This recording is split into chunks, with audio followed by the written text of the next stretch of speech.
recorded them all off the voicemail and I put it aside. The interesting thing about doing work like that for the first time is I hadn't thought like what I would do, if I got responses, like I hadn't sort of figured out my next step. And then I realized I was too overwhelmed to have a next step, so that I would sort of just put it aside. Okay, in my defense, my roommate helped me record the messages. He also thought it was a little freaky, some of the responses I got, so it wasn't just me. But I really struggled with how do I preserve that material, make it into a piece, and then tell my story. So it took me 4 years, and I actually at one point had a completed 15-minute piece that I just threw away. It's the beauty of Final Cut Pro, and when you're editing, you can just trash something and then be done with it. So in the end, I ended up with a 9-minute video. I cut together different parts of the audio so that they were talking to each other, so that people would tell, jokes to each other through the recordings, and then I included some of the dramatic dreams, I guess I had that had been shared with me. In terms of the footage, I used a lot of the video footage. I used a lot of different sources. So let's see, live footage of me cracking eggs, scratching out a face on a photograph. Footage from 2 films I purchased off eBay, one demonstrating attraction and repulsion, and the other depicting animal mating. I interspersed this footage with text screens that told the story of me losing my other half, and close-up footage of a pair of dice being rolled. So Hongstein actually was unlucky enough to be the one that cut out all the dice from the original backgrounds, but it could go on this really nice black background, which is still the part of the piece I get the most compliments on. So. Okay, so then I thought, well, I'm going to make another kind of, collage piece that has to do maybe more with pop culture. And I spent some time in the 90s in Japan, and karaoke is really big there. And then, it sort of hit stateside in a much bigger way after I came back. And I thought it'd be great to have a song, that you couldn't sing along to. So this idea that the text wouldn't match up with whatever the lyrics were. So we won't be able to see the screen, but I can keep talking. So what I did is I thought, well, if you had lyrics that went by too fast and had nothing to do with the song, then you'd effectively make a song that nobody could sing along to. So it ended up being not karaoke 1, 2, 3. So and I used sort of snippets from magazines, taglines from magazines. There were 3 parts. The first one was young women, horses, and sexuality. The second was pharmaceuticals and their side effects. And the third was pit celebrities against world disasters. Okay, so I did those pieces, and then in the installation realm, I moved towards mirrors that told secrets. So this is a mirror that it says, and then when you get close to it, it'll tell you a little secret. And you only get one at a time, so if you want another secret, you have to go away and come back. And I worked on this project, and there's another larger version of it in conjunction with Garth Saglin, who's a roboticist and artist based in Pittsburgh. So I kind of thought of these secrets in the mirror as offline repositories for tales that people kept secret. And I like this idea of like a little, just something that's kind of a little bit unexpected. So ideally these would have been put in different locations, right? So that you would walk by a mirror and then all of a sudden it would say, psst, what's going on here? So these secrets actually were also solicited from an ad that ran in the back of the New York Village Voice and an email address where you could post your secrets anonymously. And they really ran the gamut. So some of them were novel, some were embarrassing, and some were really banal. Like, you wouldn't even really think it was a secret. So the following year, we were asked to make a larger version for the Decortiva Museum, which is in Lincoln, Massachusetts. It's maybe 20, 30 minutes outside of Boston. So we did 3 surveillance mirrors. So I think this is the only slide I have, but it's, you can see like 180 degrees. So these mirrors were a little bit more complicated because they would sort of take a couple lines to solicit you, and they're a little bit more confessional. So each of them had a little psychological narrative that the mirror needed to get out. So the voices in turn were scared, sad, and whiny. And then we made sure that we used a different voice for each of the mirrors, and also actually each of the stories in the mirrors.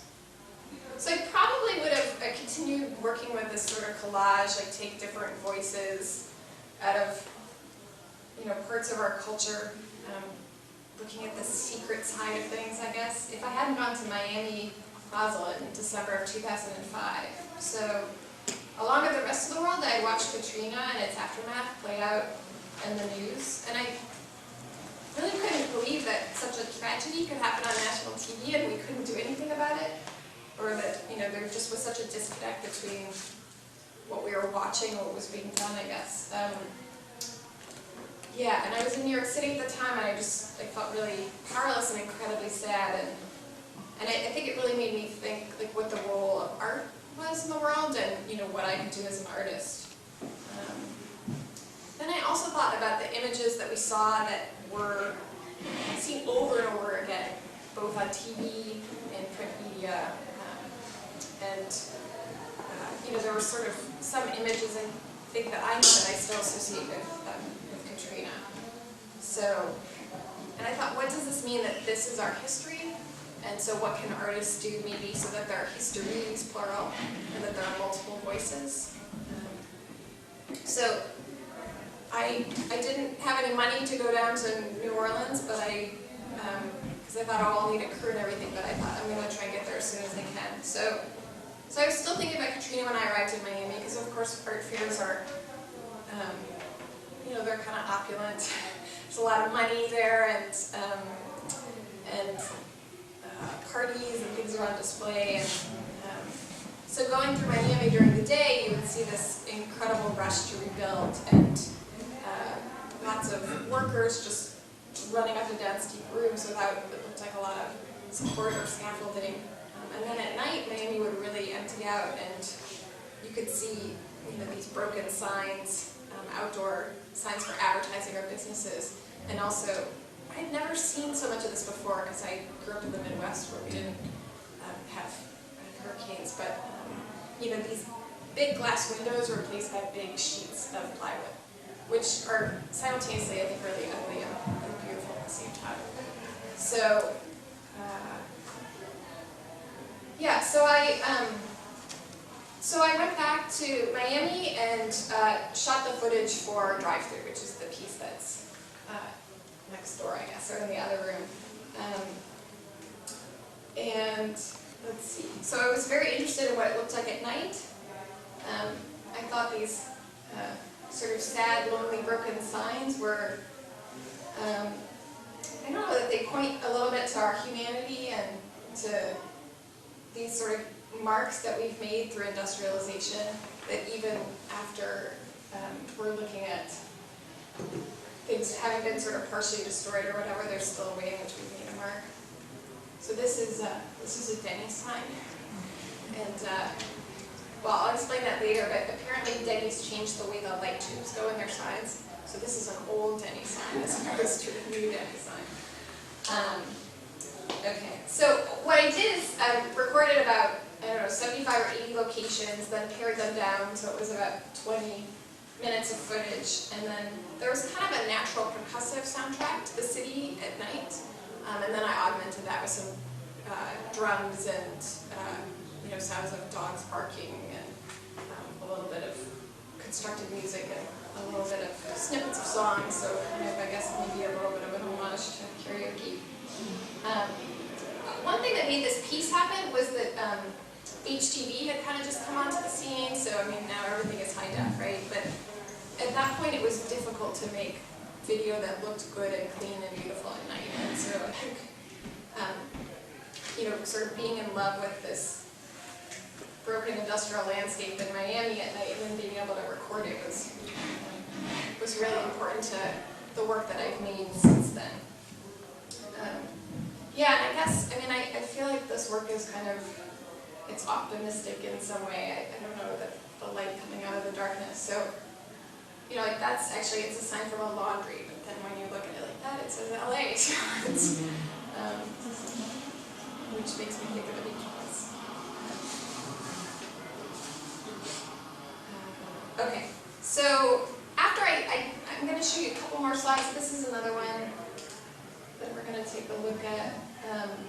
I started thinking about the piece that I made, and I always contextualized it as the fact that I'd gone down to Miami after Hurricane Ivan. So then I thought, well, maybe I should think about making a larger series of videos that look at the peripheries of disasters. So I started this series called the American Disaster Series, and I've only completed 2 pieces so far and done some test shooting on other ones, but the next one that I did actually did go down to New Orleans, and I shot a lot of footage, but the piece I ended up making was kind of short, and it was the workers on top of the Superdome and kind of moving around on the ropes, and at times they looked like they were dancing. So I was struck by the contrast between, you know, they're sort of up in the sky, looks pretty ordinary, versus down below where everything was destroyed, and you know, a lot of neighborhoods were emptied out, and houses were just not livable. Okay, so it's around this time that I was selected for the Whitney Biennial, and I showed drive-through in the museum that was screened daily, and then we were invited. They had a component that was at the Park Avenue Armory, which I don't know if you've been to New York, but it's a very large old space where they used to have the military practice. And the Whitney was able to take over the space for 3 weeks. So we were, everyone who was in the show was invited to submit a proposal. So I asked if I could make some of the signs, recreate them from the video to scale. And that was a really interesting process because, number one, I had no idea how expensive it was to make signs. And then when you're dealing with a historically preserved building, when you put them up, you have to put up the signs, you have to mount it to the wall in between the brick. You can't destroy the structure at all, so it just has to go into the mortar. So initially, I had proposed to do the signs outside of the building so that it would replicate kind of that outdoor environment.